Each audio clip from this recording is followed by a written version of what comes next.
ဓမ္မတိကျမ်း29ကျမ်းတို့ဤအမည်နာမများရှင်မာတဲ့ခရုဝင်ရှင်မာကိုခရုဝင်ရှင်တို့ကခရုဝင်ရှင်ယောဟန်ခရုဝင်တမန်တော်ဝတ္ထုယောမဩဝါဒစာကောရိန္သုဩဝါဒစာပထမဆုံးဒုတိယဆုံး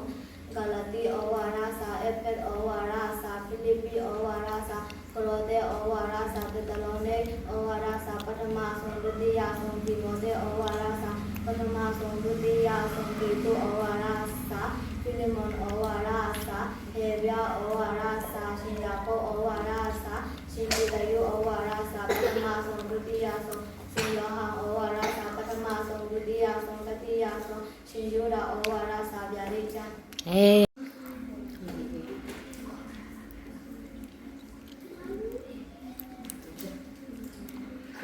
我没看到贝贝，我这边说，